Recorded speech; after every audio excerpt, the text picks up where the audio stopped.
Oke, mari kita bedah satu kasus yang bikin geleng-geleng kepala. Bayangin deh, keluarga Anda diserang, Anda spontan membela mereka, tapi ujung-ujungnya malah Anda yang jadi tersangka. Ini bukan skenario film loh, tapi kejadian nyata yang akan kita bahas tuntas hari ini. Aneh banget kan kedengerannya? Gimana bisa niat baik melindungi orang tersayang justru berbalik jadi bumerang? Tapi, ya inilah kenyataan yang harus dihadapi oleh seorang pria bernama Hogi Minaya di Sleman. Kasusnya ini sampai bikin heboh satu negara, dan bikin kita semua bertanya-tanya, keadilan itu sebenarnya buat siapa sih? Jadi, ini tuh lebih dari sekedar berita kriminal biasa ya. Ini adalah kasus yang batas antara korban dan pelakunya jadi abu-abu banget. Bikin kita mikir ulang, siapa sih sebetulnya korban dan siapa pelaku dalam situasi seperti ini? Nah, biar kita paham banget nih kenapa kasus ini jadi kontroversial, kita harus balik dulu ke pagi itu. Kita telusuri detik demi detiknya. Gimana sebuah pagi yang biasa bisa berubah jadi mimpi buruk. Semuanya terjadi super cepat, cuma dalam hitungan menit. Reaksi Hogi itu murni insting kan? Coba bayangin, istrinya baru aja diancam pakai cutter, tasnya dirampas, ya tanpa pikir panjang, Hogi langsung tancap gas. Pengejaran itu pun berakhir dengan sebuah tragedi yang nggak pernah dia bayangkan sebelumnya. Dari cerita istrinya, Arsita, kita jadi kebayang betapa kacaunya situasi waktu itu. Dia menegaskan kalau niat Hogi itu cuma satu, menghentikan mereka, bukan buat mencelakai. Tapi ya namanya juga panik, situasi di jalanan jadi sama sekali nggak terkendali. Oke, jadi jambretnya udah berhenti kan? Masalah selesai? Eits, tunggu dulu. Justru disinilah ceritanya jadi aneh banget. Pertanyaan besarnya, kenapa justru Hogi, yang posisinya adalah suami korban, yang malah harus berurusan sama hukum? Nah, ini dia nih titik krusialnya. Polisi, entah gimana, mereka misahin kejadian ini jadi dua kasus yang berbeda. Kasus jambretnya ya udah ditutup karena pelakunya meninggal. Tapi, kasus kecelakaan lalu lintasnya malah lanjut. Dan ajaibnya, Hogi yang jadi tersangkanya. Keputusan inilah yang mengubah status Hogi 180 derajat. Dan situasinya jadi makin absurd. Pihak berwajib sempat mengupayakan yang namanya keadilan restoratif. Artinya, Hogi yang istrinya jadi korban, diminta untuk mediasi dan berdamai dengan keluarga penjambret. Gimana coba rasanya kalau kita di posisi dia? Jadi alasan resminya apa? Kenapa Hogi jadi tersangka?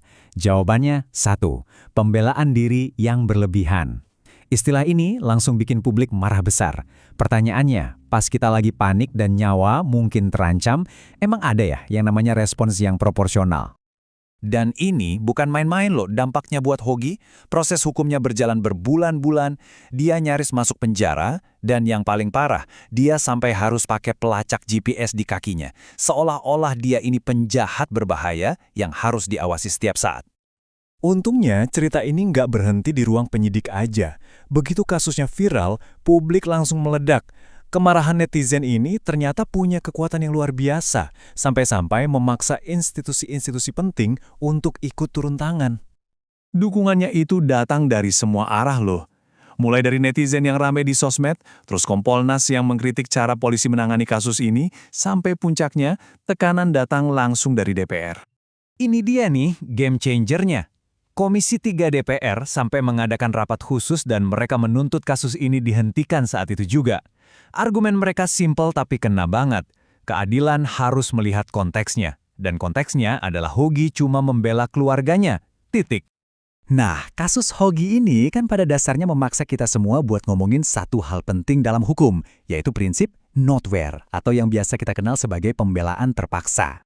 Jadi, di KUHP kita itu sebenarnya ada loh pasal yang bilang kalau kita terpaksa membela diri dari serangan, kita nggak bisa dihukum.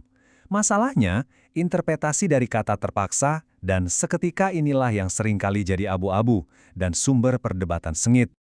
Para ahli hukum pun pecah pendapatnya. Satu kubu bilang, ayolah polisi harus lihat konteksnya dong, jangan kaku-kaku amat sama aturan.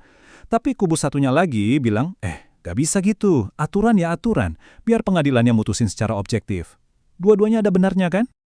Coba deh kita pikirin bareng-bareng. Apakah pakai mobil melawan motor itu tidak proporsional? Kalau kita di posisi itu, lagi panik, adrenalin naik, apa kita sempat mikirin, oh mobil lawan motor ini nggak seimbang? Kayaknya susah ya. Terus gimana dong akhirnya nasib Hoki setelah semua drama ini? Apakah akal sehat dan rasa keadilan publik akhirnya menang? Yuk kita lihat babak akhirnya. Dan hasilnya? Luar biasa. Tekanan dari publik dan DPR itu benar-benar berhasil.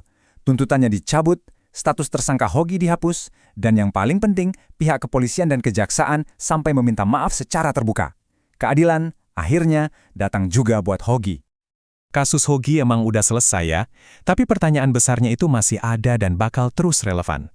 Kasus ini meninggalkan kita dengan satu pemikiran penting.